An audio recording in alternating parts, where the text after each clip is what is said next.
demoledor. Durísimos discursos de Putin y Medvedev. En el marco de las inminentes elecciones parlamentarias en Rusia, el presidente ruso Vladimir Putin y el vicepresidente del Consejo de Seguridad ruso, Dmitry Medvedev, participaron en el 23º Congreso del Partido Rusia Unida, el partido gobernante. Putin y Medvedev protagonizaron dos durísimos discursos llenos de definiciones en los cuales caracterizaron a los líderes europeos como degenerados y fascistas. Además, ambos establecieron claramente que Rusia no retrocederá en la guerra en Ucrania. Muy buenas noches, muy buenas tardes y muy buenos días. Comenzamos la transmisión número 342 de Demoliendo Mitos en vivo.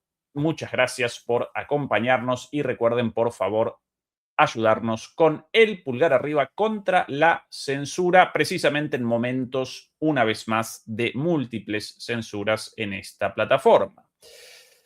En esta transmisión, demoledores y demoledoras, como en el pasado, vamos a presentar los discursos de Putin y de Medvedev, pronunciados el día de hoy, hace minutos nada más.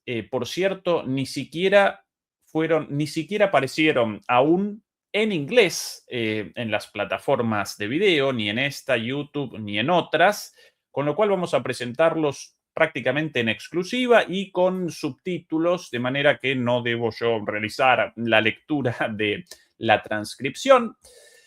Vamos a comenzar con este acto, una vez más, 23º Congreso del Partido Rusia Unida. Por cierto, el discurso aparece para nosotros como canal en un momento ideal porque nuestra última reacción en Demoliendo Mitos en Patreon. Recuerden que nos acompaña, que nosotros generamos este año un canal en Patreon en el cual presentamos reacciones, y nuestra última reacción de Fernando Moragón y mía a una entrevista concedida por Daniel Stulin a Pedro Baños sobre Putin, en la cual, por cierto, Stulin caracterizó a Putin como traidor.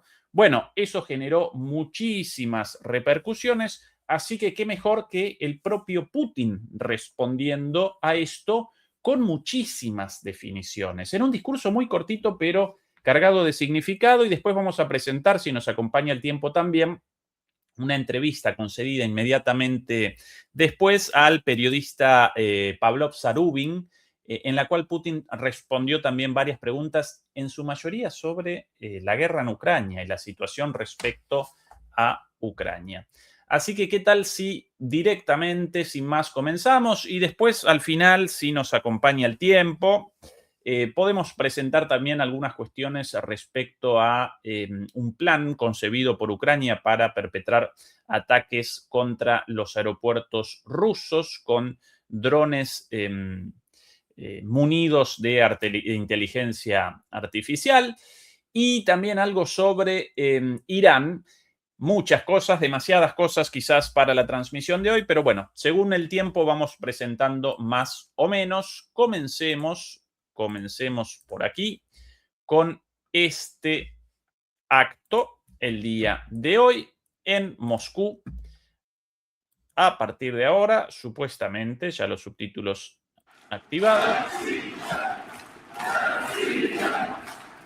Es el momento de la entrada de Putin. Rusia, Rusia, Rusia.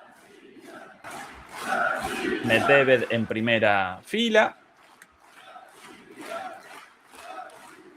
Personal militar también allí. Дорогие друзья, в этой связи y ahora comienza с этим лозунгом, в котором мы родились и который впитали с молоком матери, с этого хочу начать и хочу поздравить вас и всех граждан России с праздником, Днем Государственного Флага.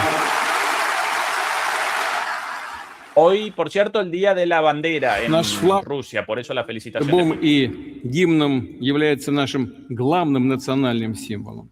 В нем воплощение нашей непрерывной великой истории, нашей гордости за Отечество и ответственности за его судьбу.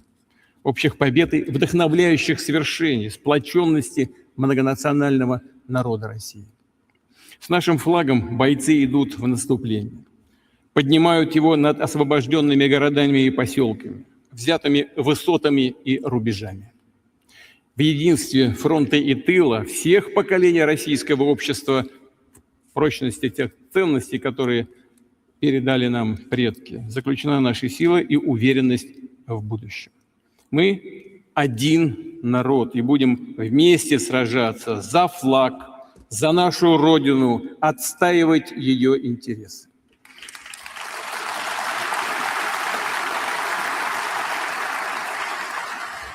Уверен, что и предстоящие выборы подтвердят устойчивость государства, зрелость нашей политической системы, ее способность противостоять любым внешним угрозам, шантажу и агрессии, станут выражением общей воли миллионов людей, их стремления обеспечить суверенитет и безопасность России. Народ – источник власти.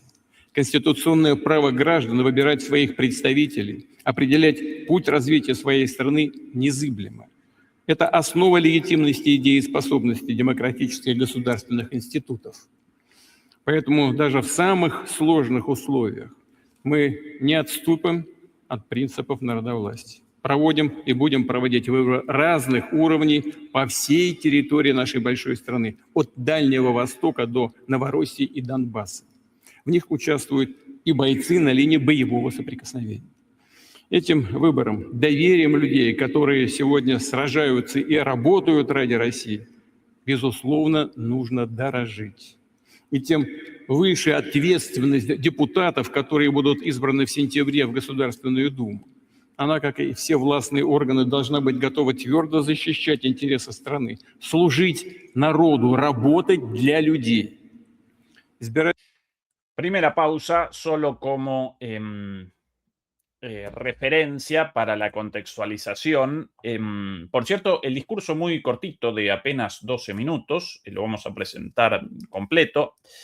Las elecciones serán realizadas a mediados de agosto, del 18 al 20, de septiembre, mil disculpas, el 18 de agosto ya ha pasado, el mes próximo, mil disculpas.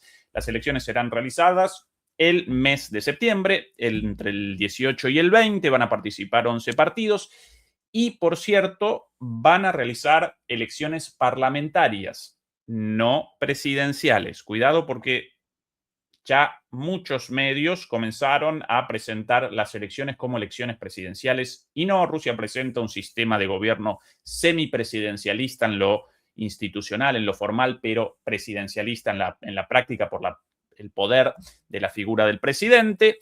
En este caso, los ciudadanos rusos van a determinar la conformación del Congreso, de la Duma rusa, pero claro, en un contexto como el actual, de guerra y hasta hace no mucho tiempo de demandas, tanto de sectores de las élites políticas rusas como de muchos rusos de a pie, demandas al gobierno para mayor dureza en la guerra en Ucrania, bueno, de alguna manera, a pesar de que van a realizar elecciones parlamentarias, esas elecciones de alguna forma representarán una suerte de termómetro de la relación del pueblo ruso con su líder político, el presidente Putin, ¿sí? No tanto quizás como un referendo, pero sí una suerte de termómetro de la situación política. En las últimas elecciones, Putin contabilizó prácticamente el 90% de los votos, 84%. Esto ya en plena guerra, 2 años atrás, en 2024. Por el contrario, las últimas elecciones parlamentarias, si no recuerdo mal, del 2021, fueron realizadas antes del comienzo de la guerra en Ucrania y, como en toda elección parlamentaria, lógicamente la participación y los guarismos electorales aparecen por debajo de las elecciones, de los guarismos de las elecciones presidenciales. En aquella elección parlamentaria, ya presentamos el resto, tranquilos, demoledores, vamos a presentar todo de un tirón. Ahora, a partir de ahora, 10 minutos nada más, por eso realizo la pausa tan tempranamente en el discurso de Putin. En esas elecciones parlamentarias del 2021, el partido, no Putin, sino su partido, sus parlamentarios, en esas elecciones había contabilizado alrededor del 50%, un poquito menos del 50%, si no recuerdo mal. Más bien, una vez obtenidos los resultados, deberíamos realizar una comparación con esos resultados. ¿Sí? Una vez obtenidos los resultados de la elección venidera, deberíamos realizar una comparación con los resultados de 2021. Obviamente, los medios occidentales van a presentar los resultados actuales contrastados con los resultados de 2024, ¿sí? Y seguramente el partido de Putin va a presentar valores inferiores a los de la última elección presidencial, donde lógicamente la polarización política genera naturalmente valores mucho más altos para los candidatos principales y en particular para Putin. 50%, entonces, ahora las encuestas están redondeando alrededor del 40% para Rusia Unida, pero eso como encuesta de intención de voto, no necesariamente las encuestas de intención de voto por una cuestión metodológica por lo general presentan valores inferiores a los valores posteriores en reales de votos en las elecciones. Así que ese es el contexto actual. Y, por cierto, comenzó Putin este discurso cortito con todo, muy fuerte, con algunas definiciones muy fuertes, como por ejemplo esto de nosotros los rusos representamos un único pueblo, un solo pueblo multiétnico. Putin siempre machaca con esto, la necesidad de la unidad rusa, pero el reconocimiento de todas las distintas naciones existentes. Y, por cierto, además de esto, inmediatamente recordó que el pueblo representa el origen de la legitimidad del poder.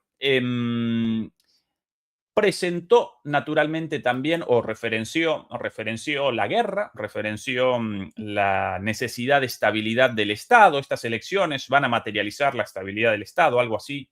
La frase, frente a un chantaje y extorsión externas a través de la guerra. Este es el inicio del discurso de Putin. Y frente a esto, necesaria la defensa de la soberanía. El discurso con el énfasis puesto ahí, en la soberanía. Y, por cierto, también realizó una distinción o machacó particularmente en que las elecciones serían realizadas a pesar de la guerra.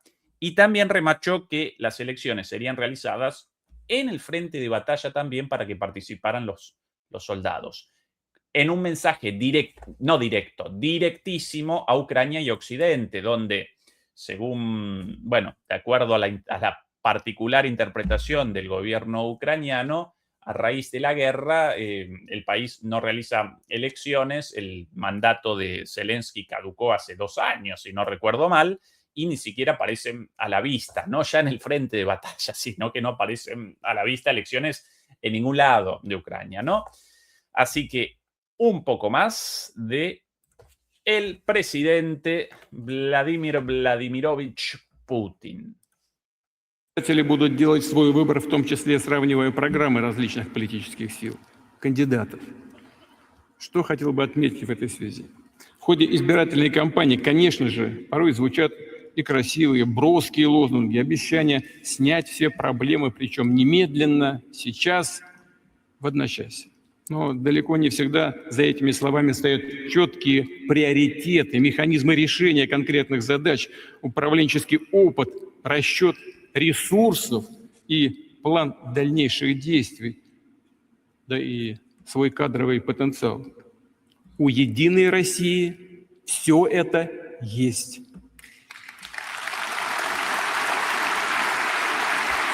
Ahí Lavrov, por ahí. Пустых декларативных обещаний партия никогда не давала. Поэтому и стала ведущей политической силой, которая консолидирует общество, вносит значимый вклад в национальную повестку. Знаю, что народная программа, которую сегодня будет обсуждать и принимать съезд «Единой России», это результат большой и кропотливой работы. Она подготовлена в диалоге с людьми, на основе их инициатив и предложений. Ее ключевые критерии – объективность, реалистичность, честность.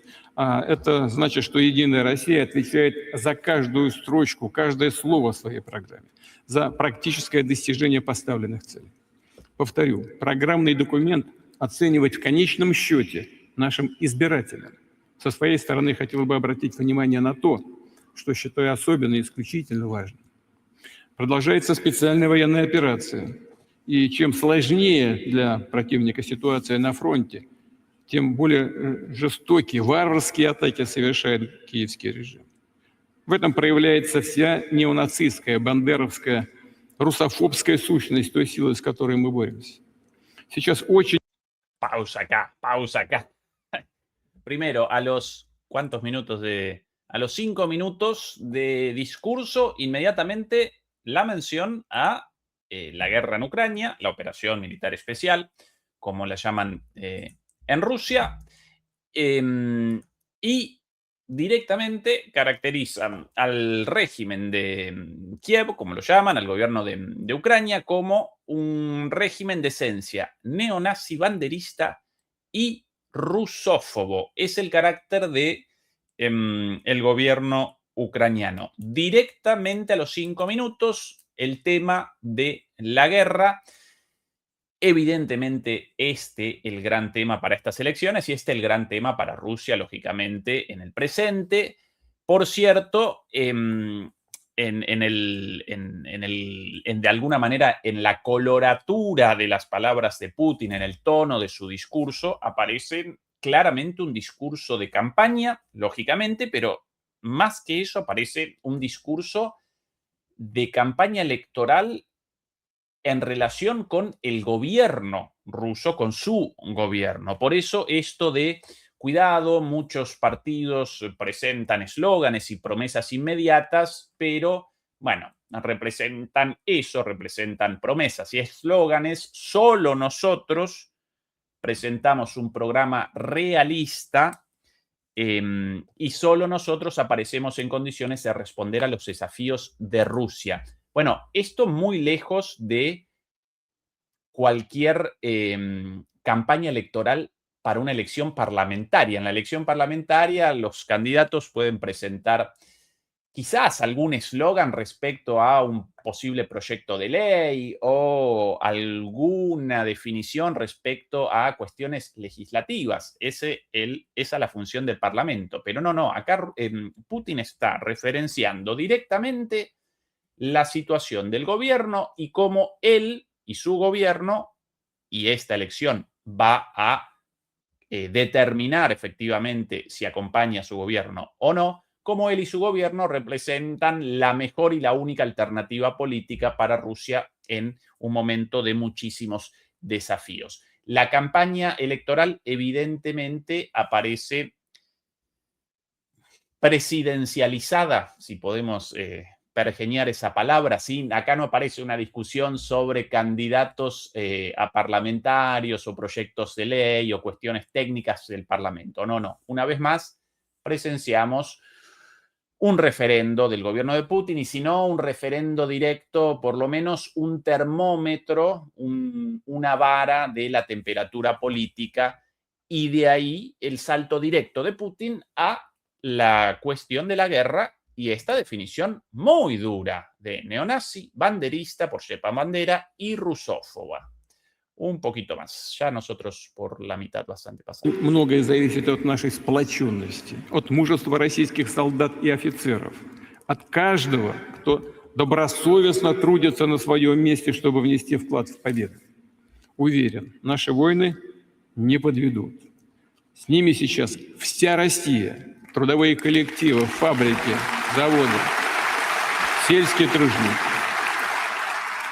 Все, и ученые, и предприниматели, и инженеры, добровольцы и волонтеры, наш Народный фронт, все гражданское общество.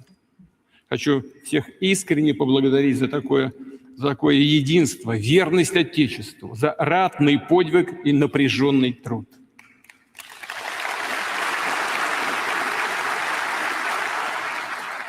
Да, конечно, в большой, многогранной работе не все и не всегда получается сразу. Но не ошибается, как у нас в народе говорят, только те, кто ничего не делает и ни за что не отвечает. Перед нами много вызовов. И кому, какой партии в такое время можно доверить принятие решений? Кто сможет надежно защитить интересы страны и людей, вести за собой, быть лидером? Убежден, только та политическая сила, которая всегда со своим народом и вместе с людьми прошла через самые сложные испытания, доказала свою самостоятельность, состоятельность реальными делами доказала. Вновь повторю то, что сказал на предыдущем этапе съезда. Долг партии, долг Единой России – сделать все для победы.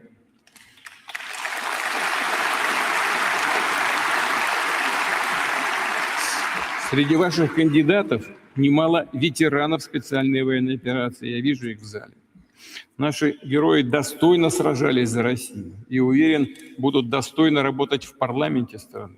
У них за плечами бесценный опыт, глубокое понимание проблем, с которыми сталкиваются фронтовики и их семьи. Убежден, они направят все силы на решение всех этих задач. В целом, народная программа дает системные ответы на запросы общества. Разделяю такой подход и рассчитываю, что партия внесет весомый вклад в достижение национальных целей развития, целей суверенной страны, которая сама, только сама определяет свое будущее.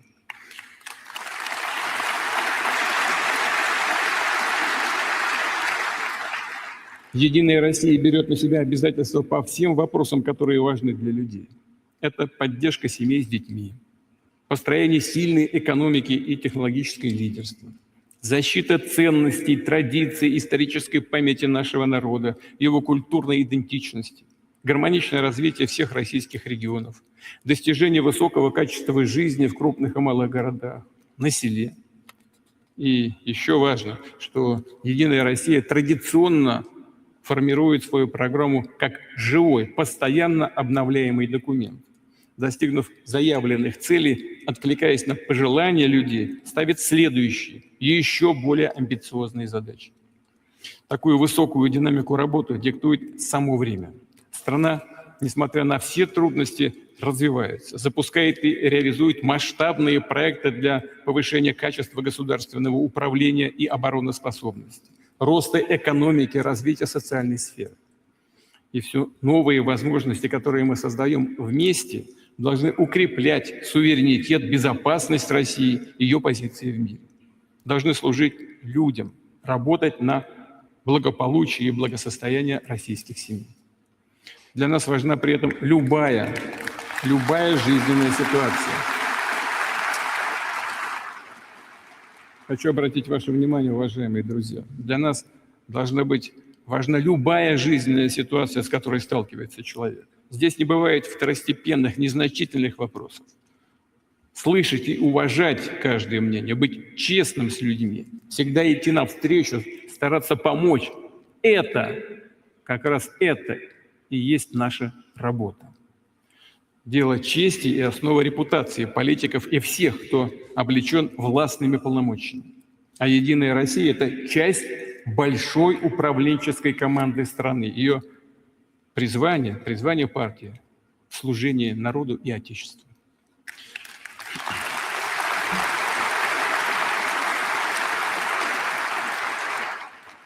Дорогие друзья, у Единой России огромный опыт политической работы, политической борьбы, реальных достижений. Все эти годы рассчитывал на Единую Россию. Опираюсь и сейчас на вашу поддержку, за которую вновь хочу сказать спасибо всем нашим товарищам и сторонникам. И в свою очередь сегодня на важнейшем предвыборном съезде хотел бы поддержать вас, пожелать вам успеха на выборах. Вместе мы обязательно реализуем все намеченные планы. Будем идти только вперед, служить России, Победа будет за нами. Bien. Lógicamente, ovación sobre el final. Todo el mundo parado. La victoria será nuestra. Ahí Lavrov, bueno, Medvedev, la plana mayor, muchos militares. Сегодня у некоторых наших товарищей тройной праздник. Это День флага, съезд партии, членами которой они являются, и день рождения. Я хочу искренне от души поздравить Меняйлова Сергея Ивановича и Героя России Поддубного Евгения Евгеньевича. Bueno, hay un toque ahí de calidez con el saludo a los cumpleañeros ese día, muchos asistentes emocionados. Interesante de esta segunda parte, y ahora en un ratito vamos a presentar a Medvedev. Si esto fuerte, lo de Medvedev en un ratito, bomba atómica. Algunas cuestiones de esto, de esta parte final. Recién caracterizaba a su discurso como un discurso propio de una campaña electoral presidencial y propio de un referendo.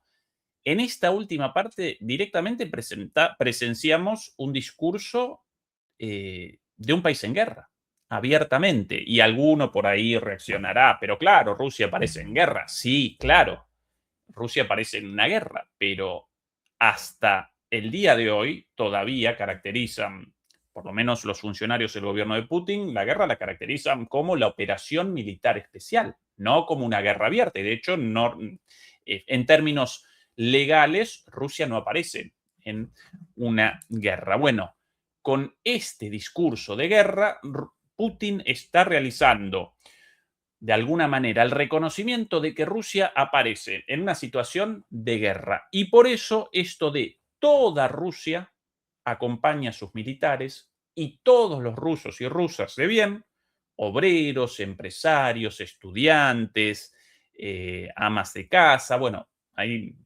él realiza un recuento de todas los distintos grupos sociales de Rusia.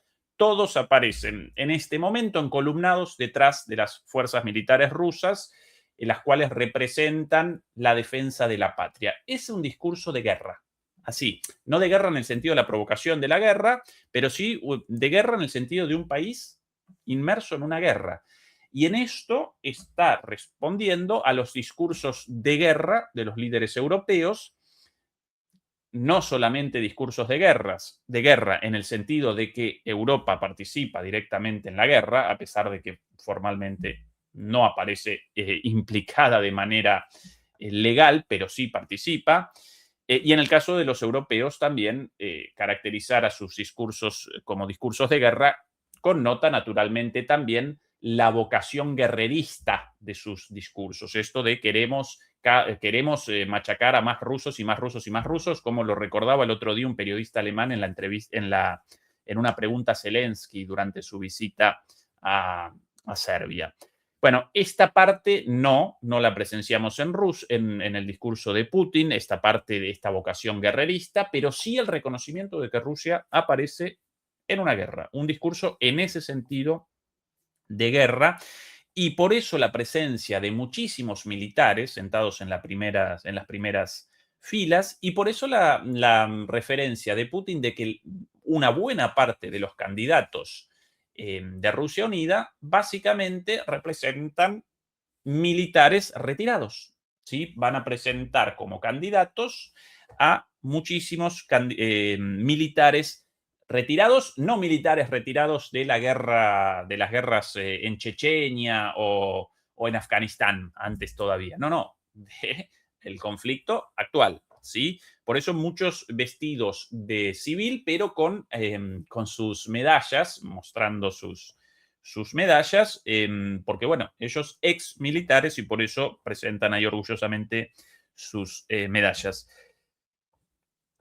Por otro lado, interesante también para que realicemos una lectura del momento político de Rusia y del gobierno.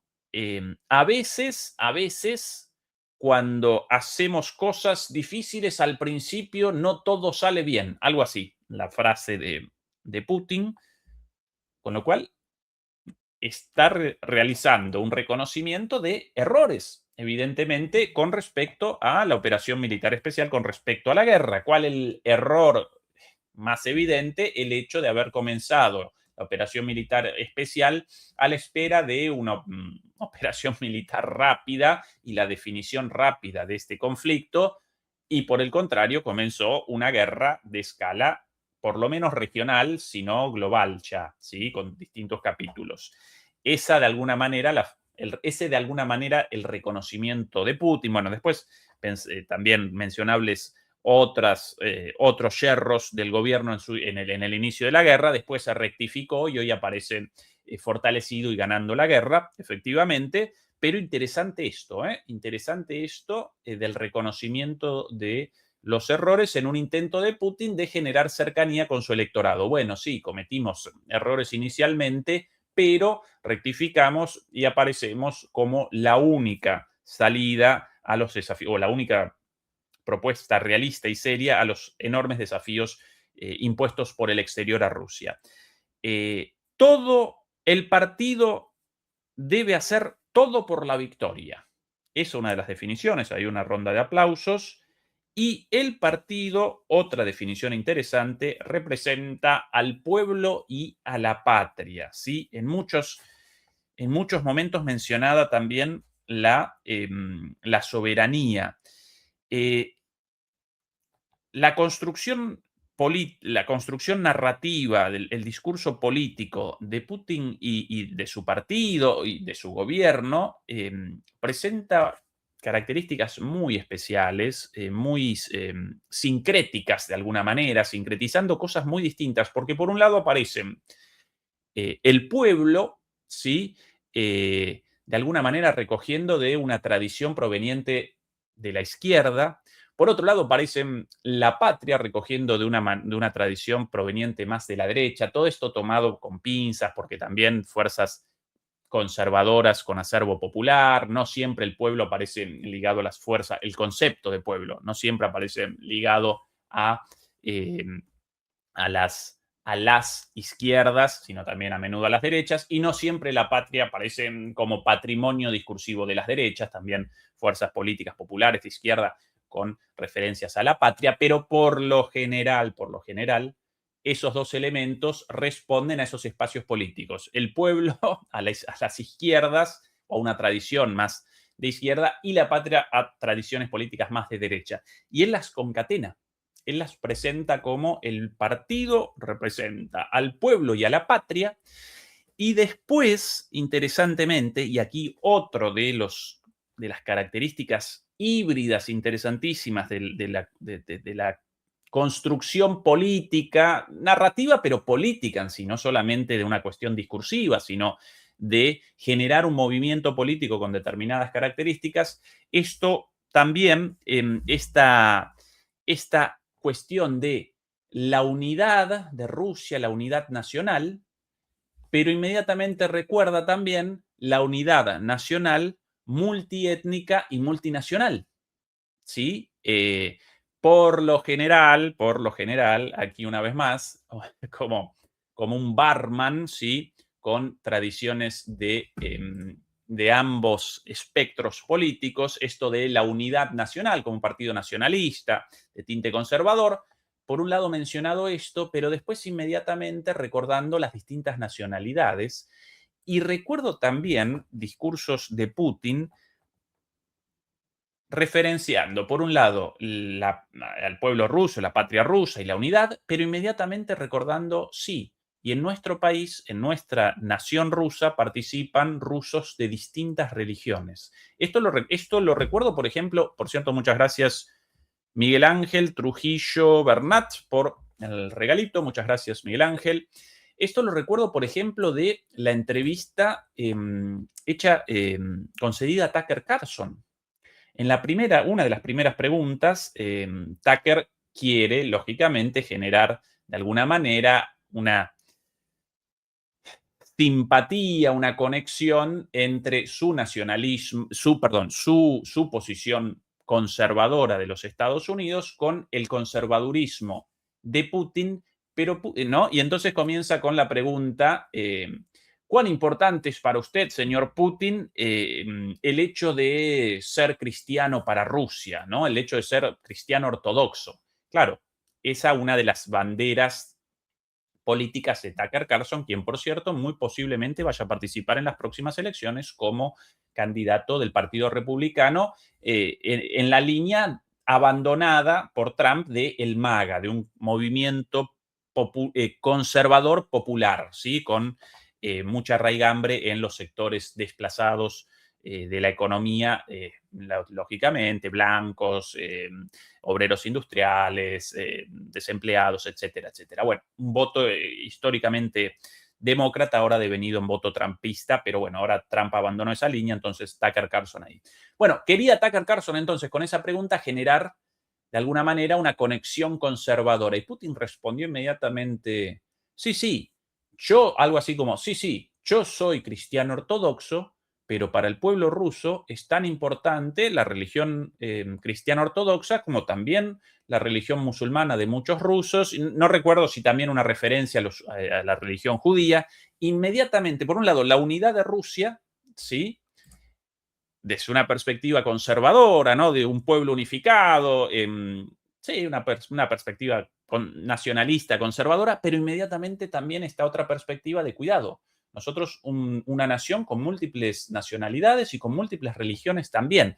Esto para Tucker Carlson, impensable que de repente un candidato de la derecha en Estados Unidos realice una reivindicación también del Islam como parte de los Estados Unidos, ¿sí? Bueno, esto es lo interesante, de Putin, de su discurso político, pero muy interesante. Bueno, muchas cosas más para el análisis, pero no quiero machacar con mi análisis, sino que quiero presentar por sobre todas las cosas estos discursos, ahora el de Medvedev, especialmente porque no aparecieron aún en ningún lado de manera completa, mucho menos en español. Por cierto, muchas gracias Alberto Ortiz, saludos desde Sunrise, Florida. Ese doctor Ezequiel, bueno, muchas gracias Alberto Ortiz, saludos para Florida, qué lindo ahí, seguramente solcito, playa y mar, ¿no? Bueno, qué lindo, qué envidia aquí en Alemania, a pesar de que nosotros en agosto ya temperaturas, si no invernales, aún otoñales, horrible, lluvia, bueno, el clima en Alemania. Quiero presentar Medvedev, después podemos presentar la entrevista, o por lo menos un pedacito de la entrevista de Putin concedida a Zarubin. Medvedev, lo de Medvedev no publicado siquiera en YouTube, ni en inglés, ni en pedacitos, ni nada. Por eso voy a presentarlo yo con la lectura de la transcripción, yo realizando la lectura. No pudimos aquí recoger una fuente con subtítulos o mejor aún con doblaje, pero sí el original en ruso y la transcripción oficial, con lo cual no vamos a cometer errores de ningún tipo. Por aquí. Paciencia, demoledores. Ya lo presentamos. Esto fuera, esto sí. Ahora sí. Bueno, este es el pedacito final de Putin y ahora el extracto aquí. Paciencia. Aquí las declaraciones en ruso que traducidas al español. Ahora sí. Bueno, estas las palabras de Medvedev. Atención. Nuestros enemigos son, en esencia, villanos agresivos y cínicos. Estaban convencidos de que podían destruir fácilmente nuestro país y a nuestro pueblo. Para lograrlo, como aparentemente creían, solo necesitaban enfrentar a Rusia a un drogadicto que venera los restos de la escoria nazi, junto con su banda de traidores. Mamita, con todo. En este mismo país, al que ahora se le conoce comúnmente como el país 404, la mitad de la población ya ha desaparecido, junto con el 20% de los territorios que accidentalmente habían caído bajo su control. Estoy seguro de que Rusia recuperará cada vez más estos territorios y nuestro valiente ejército lo demuestra constantemente. Pausa aquí. Si Putin y Medvedev, con el juego, de alguna manera, con una distribución de roles entre policía bueno y policía malo, y Putin comenzó como policía bueno con la caracterización del gobierno ucraniano como neonazi, banderista y rusófobo, bueno, ahora el policía malo, si Putin acomodó la vara aquí, estableció la vara aquí, bueno, el policía malo debía aparecer más arriba y comenzó regurgitando fuego directamente. ¿Escuchado eso, demoledores y demoledoras? Solo para lograr la derrota de Rusia, pensaron que necesitaban enfrentar a Rusia a un drogadicto que venera los restos de la escoria nazi junto con su banda de traidores. Bueno, innecesaria la explicación de a quién la referencia de ese drogadicto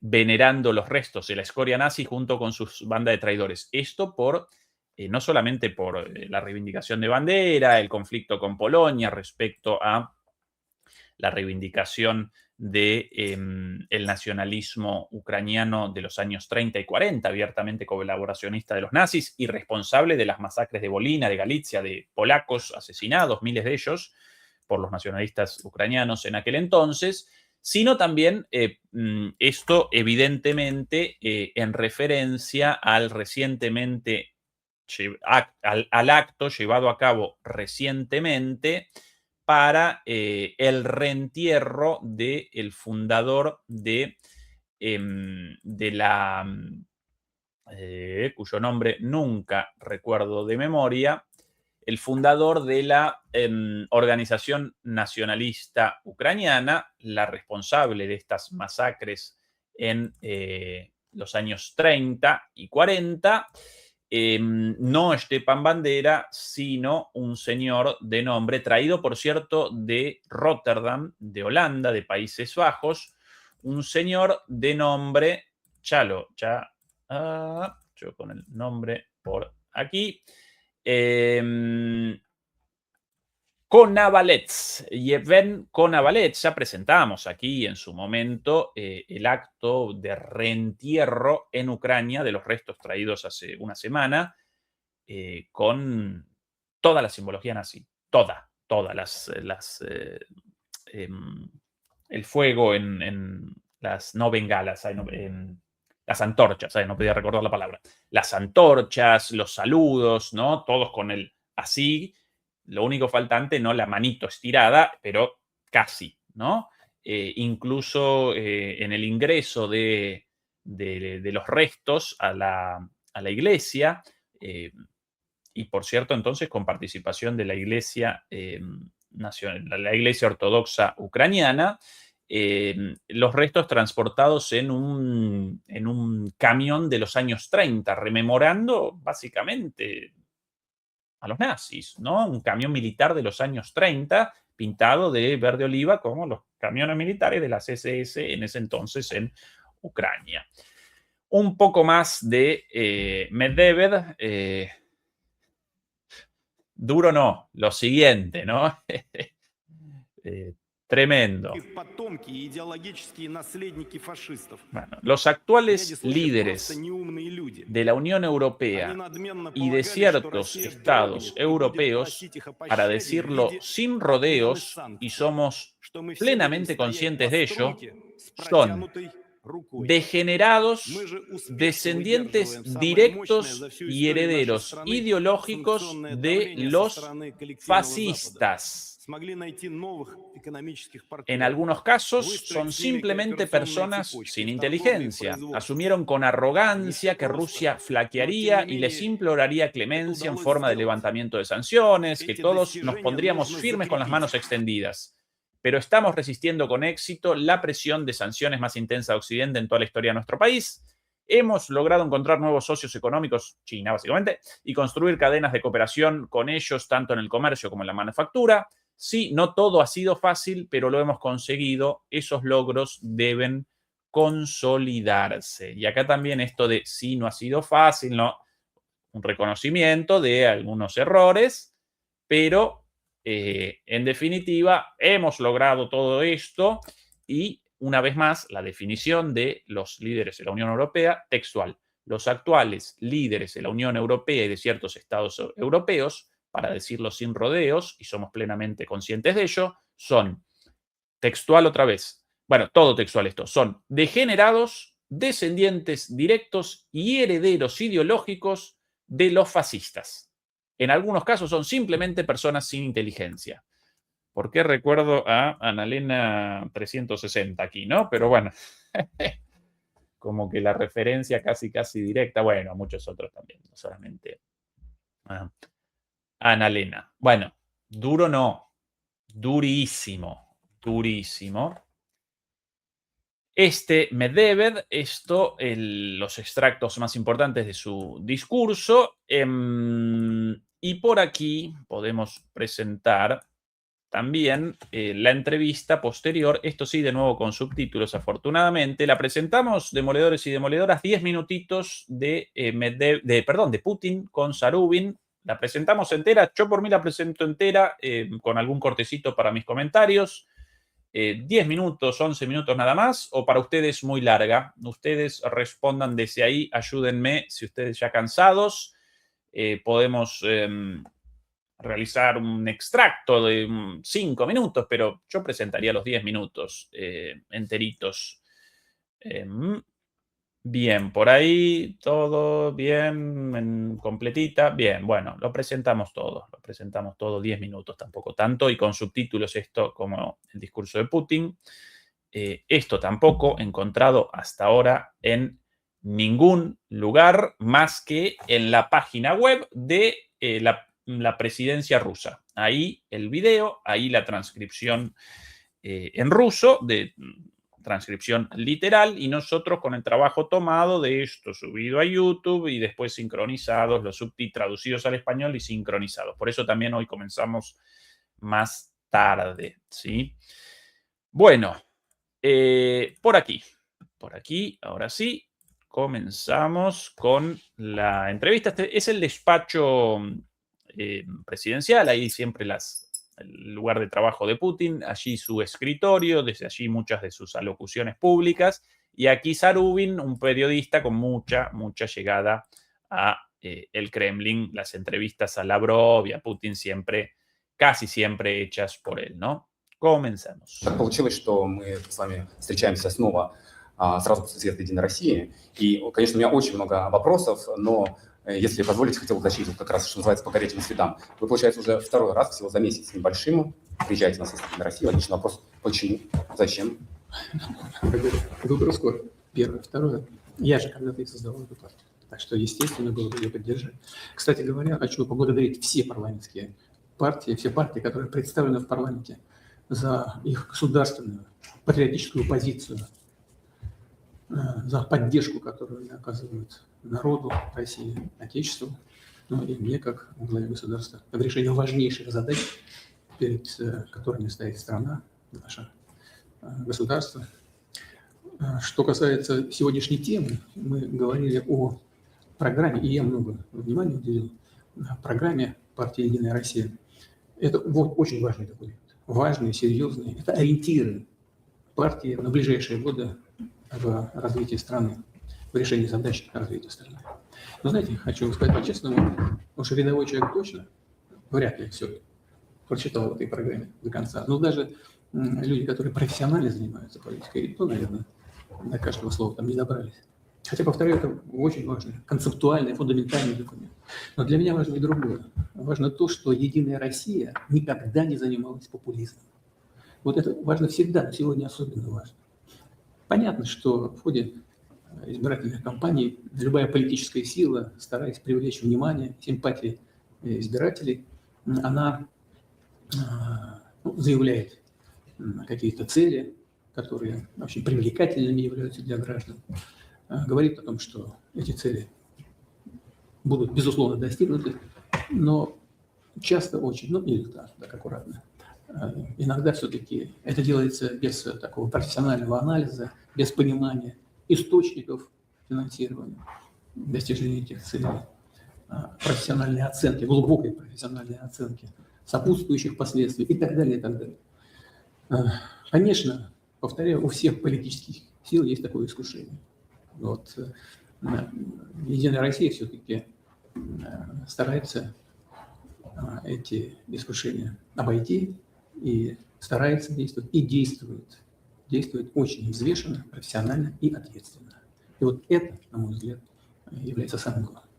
Вот еще несколько крайне серьезных вопросов. Особый резонанс на Украине, в западных странах, и у нас, конечно, тоже вызывает то, что Россия резко... Pausa, perdón, pero acá esto... Mucho material aquí para el análisis. Primero comenzó con una felicitación y un agradecimiento a los partidos representados en el Parlamento, porque todos ellos acompañaron la posición del gobierno en guerra, ¿sí? Entonces comenzó con un agradecimiento por la posición patriótica de todos ellos. Pero después realizó una afirmación, después realizó una declaración muy interesante, en la cual, de acuerdo a la cual, su partido, el partido de Putin, Rusia Unida, nunca, a pesar de muchos años en el poder y en el contexto de la presentación del programa actual para estas elecciones, el programa político para estas elecciones, textual, nunca ha caído en el populismo. Bueno, esto muy interesante. Lo de populista puede presentar infinitos significados según el contexto político en el cual aparezca la palabra populismo. En Europa el adjetivo populista con una connotación abiertamente negativa en el sentido de demagógico, de chauvinista y demás. En Estados Unidos no tanto por los populistas del siglo XIX. En América Latina últimamente fueron recogiendo esta versión del populismo, pero históricamente los populismos clásicos referenciaban o conceptualizaban a las fuerzas nacional populares como el peronismo en Argentina, el varguismo en México, el varguismo en Brasil, el cardenismo en México, ahora sí, mil disculpas, con lo cual no necesariamente presenta una connotación negativa.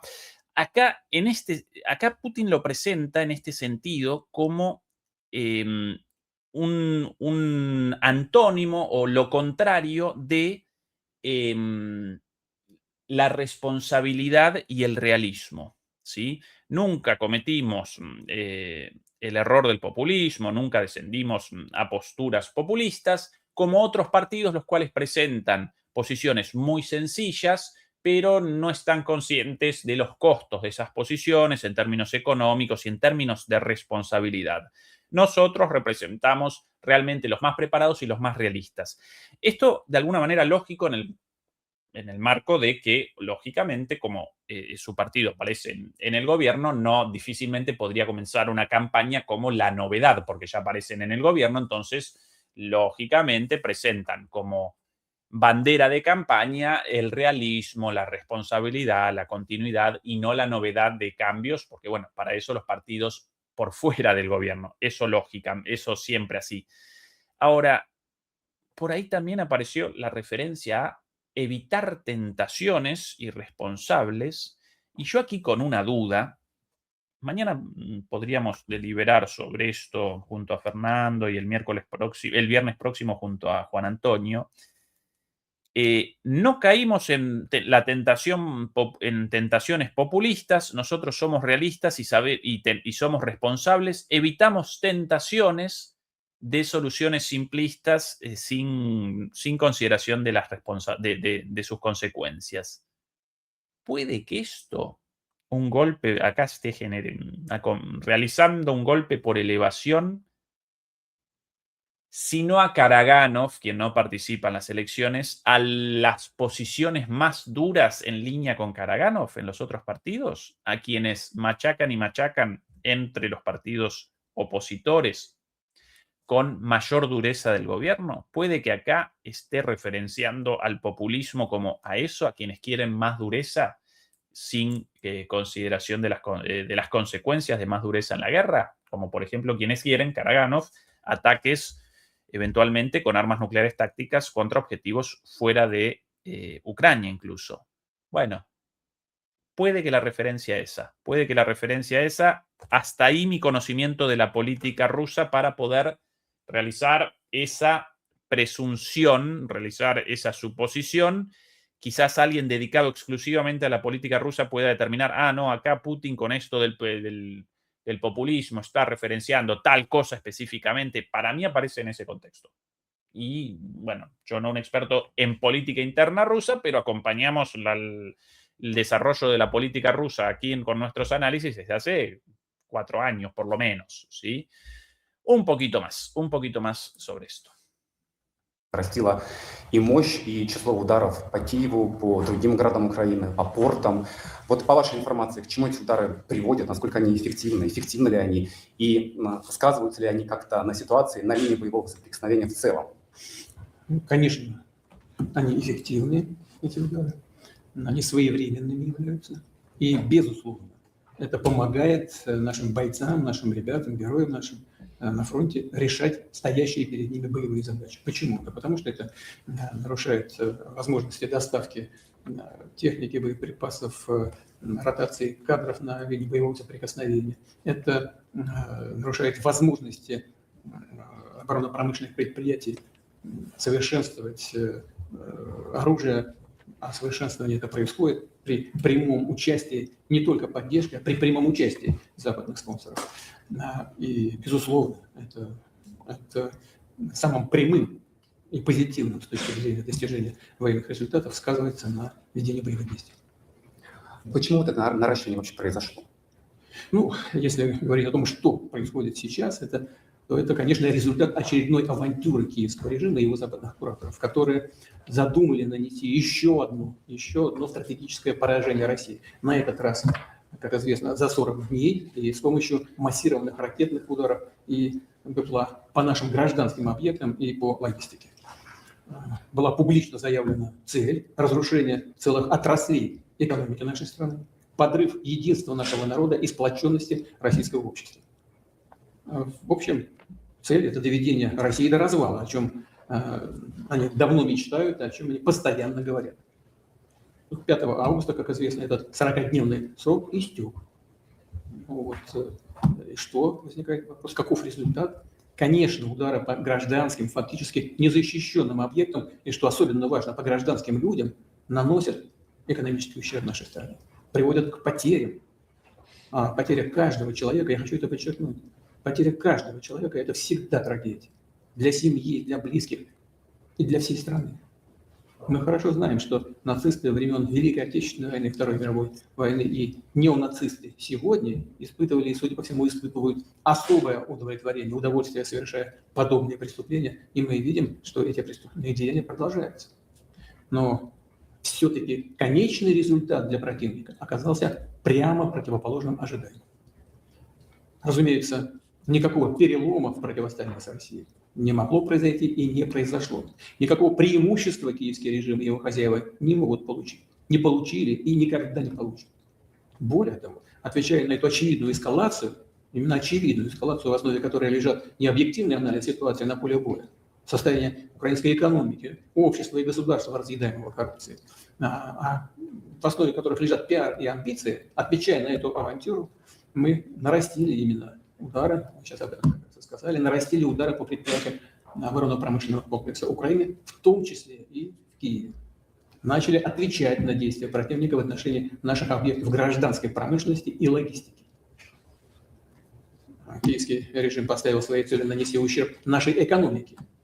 Что он сделал? Он сам открыл этот ящик Пандоры. Ну что ж, получите ответ по вашим наиболее чувствительным отраслям экономики, которые, честно говоря, и так дышат на ладу. Это Кстати, касается и сельхозпроизводства. От экспорта продуктов, которого киевский режим получает основные доходы. Далее. Вы хотите нарушить нашу логистику? Можем обратиться с этим вопросом к противнику. Ну что ж, ответные действия не заставят себя долго ждать. Получите.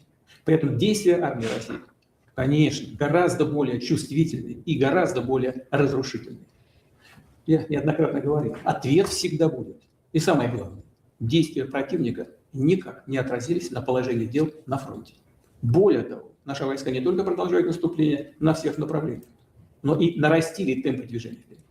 Вооруженные силы России уверенно решают задачи для полного достижения целей специальной военной операции. Конечно, при этом мы должны и будем совершенствовать систему ПВО, наращивать ее возможности. Необходимо. Ay, qué lástima. Bueno, desaparecieron los subtítulos, evidentemente, hasta ahí. Bueno. Ay, qué picardía, qué lástima. Qué interesante la entrevista. Bueno, mañana podemos, seguramente que el resto de los subtítulos obtenidos el día de mañana los presentaremos también. Hasta aquí la cantidad de definiciones de Putin sobre muchísimas cosas. Y por cierto, no vamos a fanfarronear, pero todos nuestros análisis de las últimas semanas y de los últimos meses aparecen en línea con los análisis y las preguntas y las situaciones descritas por Putin aquí, ¿sí? Esto para nosotros como analistas reconfortante. Acá no aparecen 3 o 4 locos, este servidor, Fernando, Juan Antonio, ahora Leila también presentando cuestiones delirantes inventadas por nosotros, sino que todas estas cuestiones mencionadas por Putin, todas analizadas aquí en más de una oportunidad. Y en este contexto responde Putin a la pregunta de si los ataques actuales rusos contra infraestructura logística ayudan a las tropas, coadyuvan a la obtención de los objetivos, y Putin responde sí, naturalmente sí, y todo esto comenzó por la operación de 40 días declarada por Ucrania y Occidente,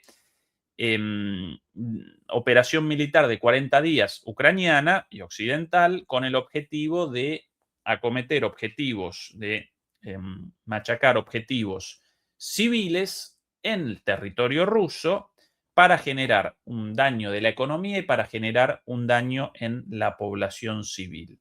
Y nosotros respondimos a eso. Esa es la declaración de Putin.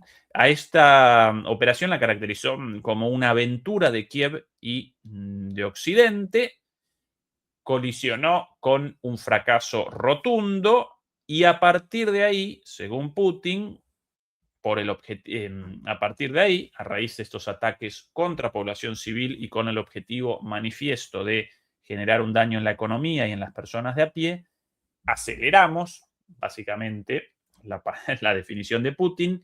Y cuidado con esta otra definición, ahora, a partir de esto, abrieron la caja de Pandora. Respondimos con ataques contra estaciones de servicio, bueno, lo he presentado aquí día a día, centros logísticos, hoy una central eléctrica, algunos puentes, locomotoras, locomotoras de diésel, algunas estaciones de tren, los puertos, por sobre todas las cosas, el puerto de Odessa, ¿no? Abrieron la caja de Pandora. Esa es la definición de Putin, muy fuerte. Y también establece un contraste entre, por un lado, la situación económica a raíz de estos ataques contra el puerto de Odessa y los otros puertos ucranianos en el Danubio, única salida del grano y de los productos de exportación ucranianos, por eso la economía ucraniana en una situación más desesperante aún que antes. Y él responde, Putin, nosotros generamos una cosecha récord, ya la vamos a despachar por otros puertos, no por los puertos del mar de Azov, bajo ataque ucranianos bajo los ataques de Ucrania en esta operación de 40 días, sino por otros lugares, y eso va a generar demanda mundial va a generar una oferta mundial de alimentos para no generar hambrunas en el mundo, la acusación de Occidente a los ataques de Rusia contra el puerto de Odessa. Abrieron la caja de Pandora. Lo que remachamos aquí es más una oportunidad. Más allá de que el gobierno de Putin no respondió a los ataques ucranianos en la retaguardia profunda rusa contra objetivos civiles. Y recuerdo acá en el medio ataques contra autobuses, ¿no?, civiles, contra la escuela esa de niñas o de adolescentes y muchos otros ataques contra civiles abiertamente celebrados en Occidente. Rusia, el gobierno de Putin, no respondió como quería Karaganov o como quería una parte de la sociedad rusa con ataques nucleares, porque eso generaría una situación impredecible, pero sí respondió escalando Rusia, sí aceleró. Rusia sin dudas aceleró. Finalmente aceleró y comenzó una guerra en términos mucho más duros que antes. ¿Sí? No tanto en la guerra, en el frente de batalla, sí, la guerra con un desarrollo más propio de una guerra de desgaste, con Rusia ganando y sin cambios en estos idas y vueltas, sin transformación de eso a partir de estos ataques de un lado y del otro, pero Rusia ahora responde a los ataques en la retaguardia contra objetivos civiles con ataques en la retaguardia de Ucrania contra objetivos de uso doble, civil y militar, y cortando el puerto de Odessa. Después también caracteriza como nazis y neonazis a los ucranianos y recuerda ahí el placer sadista de los nazis cometiendo estos actos de ataque contra los civiles.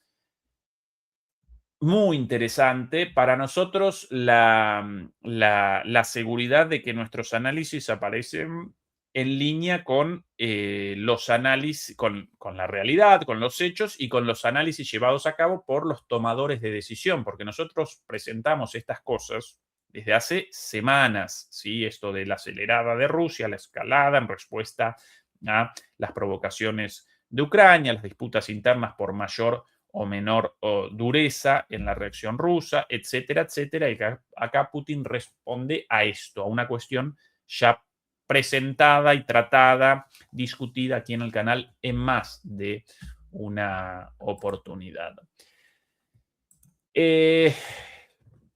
Algo más, qué lástima que, bueno, los subtítulos solamente hasta ahí, todavía 4 minutitos de entrevista en ruso, pero bueno, mañana podemos presentar el resto seguramente.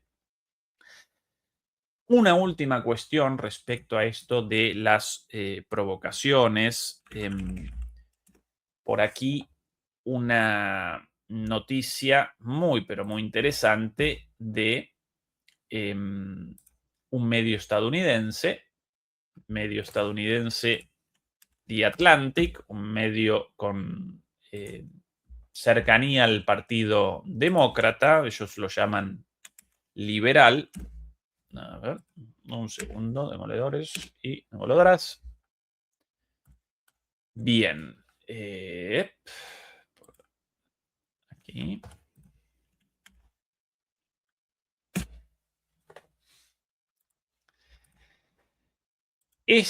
Un reporte del medio The Atlantic denunciando una locura, cancelada, abortada a último momento. Ucrania, medio estadounidense, cuidado, un medio estadounidense. Ucrania planeaba inundar los aeropuertos de Moscú con drones guiados por inteligencia artificial.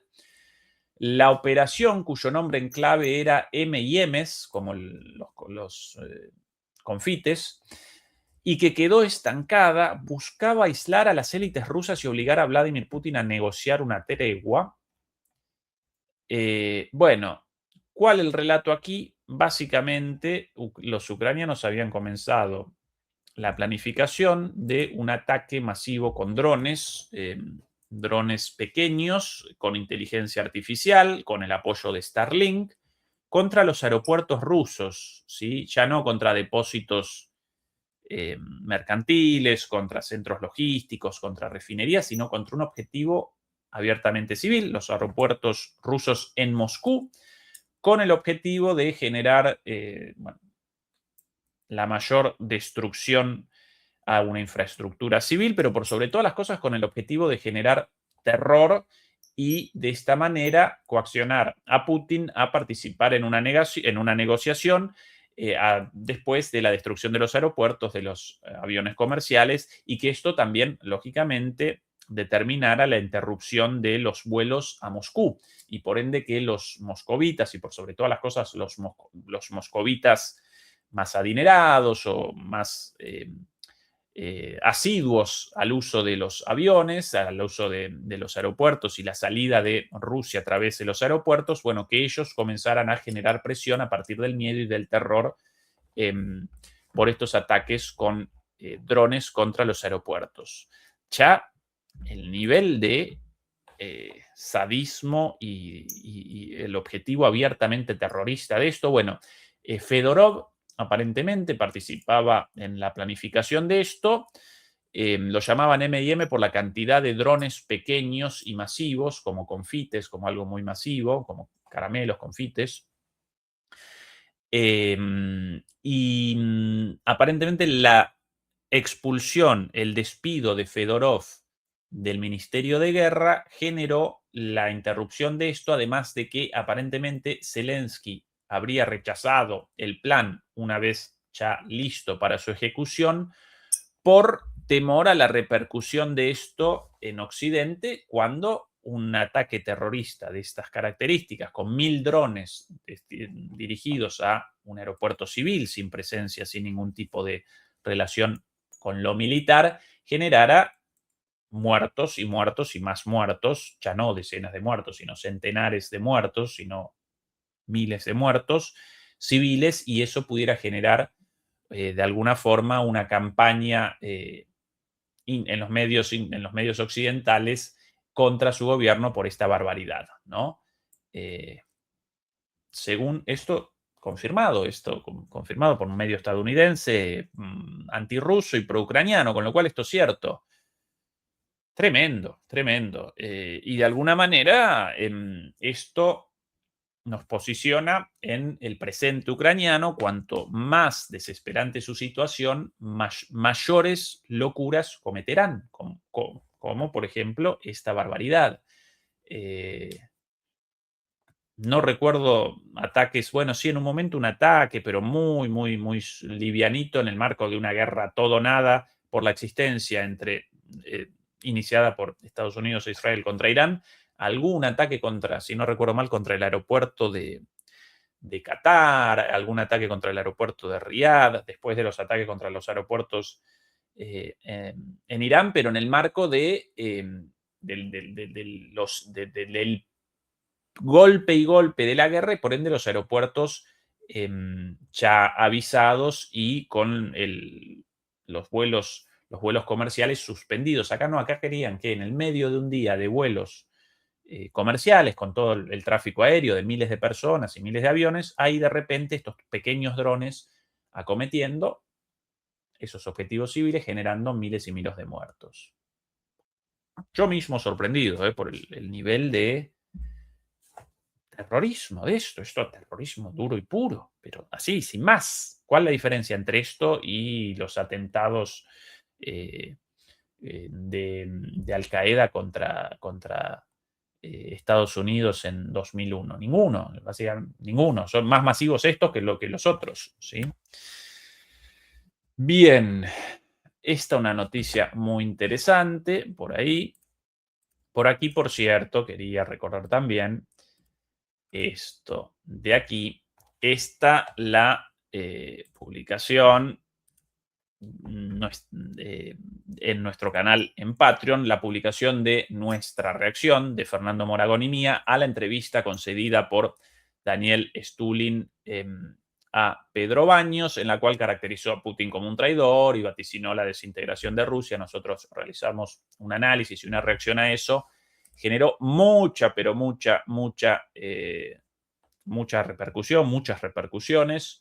Esto el adelanto a esta reacción, los primeros 10 minutos en nuestro canal aquí de YouTube, pero si quieren toda la reacción con la entrevista entera de 30 minutos en el medio, nuestra reacción antes, después y durante, bueno, todo eso en nuestro canal en Patreon, donde presentamos lo que no podemos presentar aquí debido a la censura. Por cierto, nueva ola de censura, lamentablemente, en este canal. En nuestro caso, videos desmonetizados, una vez más, a pesar de ninguna violación de ningún tipo a las políticas de esta plataforma, y varios canales cerrados en los últimos días también, así sin muchas explicaciones. Qué curioso que siempre canales geopolíticos críticos, ¿no?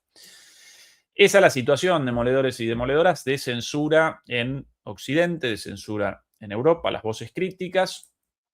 Por eso nuestro pedido siempre, y nosotros estamos conscientes de que a veces aparecemos densos, aparecemos pesados, aparecemos reiterativos en esto de, por favor, el pulgar arriba, por favor, la difusión, quien nos pueda ayudar a través de las membresías aquí, o quien nos pueda ayudar a través de PayPal, o a través de una membresía en Patreon, a cambio de algo, por cierto, porque generamos contenidos exclusivos allí para los miembros en Patreon. Bueno, eso responde a que esa es la única forma de sostenimiento de esto contra viento y marea, mientras nosotros recibiendo golpes por arriba, por abajo y por abajo. Por eso machacamos y machacamos una vez más con que nos ayuden, con que generen la difusión. Quien no nos pueda ayudar de alguna manera económicamente, ningún problema, pero ayúdennos con la difusión, no por nosotros, sino por todos nosotros, por ustedes, por nosotros y por el bien del mundo, ¿sí? Por eso la insistencia, estamos conscientes de que a veces un poco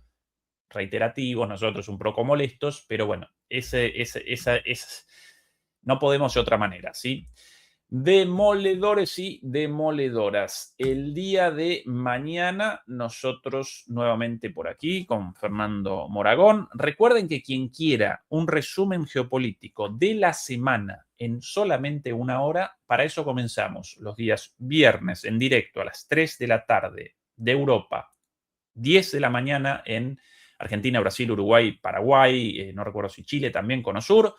8 de la mañana en México comenzamos un programa llamado Resumen Geopolítico, en el cual presentamos en apenas una hora condensada toda la semana geopolítica, con análisis también, pero por sobre todas las cosas con un recuento de todo lo sucedido, algo más que útil para quien no pueda acompañar todos los días las transmisiones largas y profundas a veces, pero bueno, no todo el mundo con el tiempo para eso.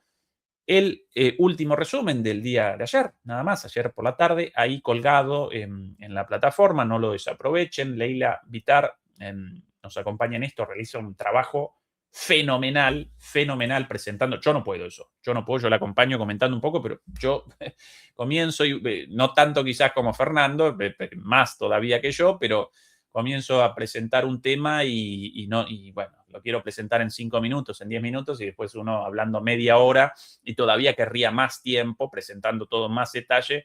Bueno, ella con una capacidad de síntesis espectacular presenta la semana en una hora, así que no lo desaprovechen. Además, porque uno puede generar sentido de un montón de cosas pasadas así en el trajín, en el bombardeo informativo, la catarata de acontecimientos, todos los días nuevas cosas, todos los días análisis. Bueno, en un resumen semanal uno puede generar un poco de sentido de todo eso, ¿no? Va acomodando, cierto, esta es la situación en Ucrania porque al principio de la semana en realidad tal otra situación y esto ligado con algo anterior. Bueno, no lo desaprovechen ahí el enlace.